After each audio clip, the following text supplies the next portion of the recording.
Awal mula Muhammad Fajri, pria di Tangerang berbobot 300 kg itu mengalami kenaikan berat badan akhirnya terungkap.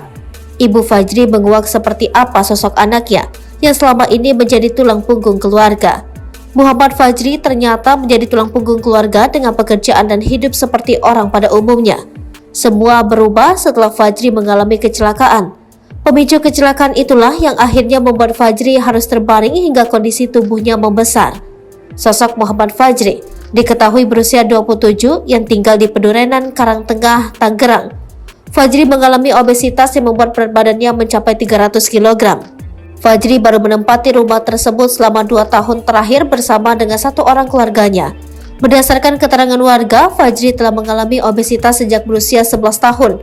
Ia pun kini harus mendapati perawatan serius di rumah sakit. Ketika hendak dibawa ke RSUD Kota Tangerang, Fajri dievakuasi menggunakan forklift dan mobil pickup. Pria yang merupakan warga Pedurenan, Karangtengah, Kota Tangerang itu dalam kondisi tak berdaya. Proses evakuasi pria dengan bobot 300 kg tersebut pada Rabu 7 Juni 2023 berjalan dramatis. Belakangan, sang ibu membongkar seperti apa sebenarnya awal mula Fajri bisa mendapatkan bobot yang semakin membesar. Fajri merupakan tulang punggung keluarga setelah ayahnya meninggal dunia. Selama ini Fajri dan ibunya bergantung pada donasi warga.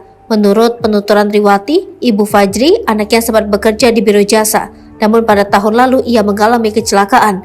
Sejak saat itu anaknya tidak bisa berdiri dan sakit.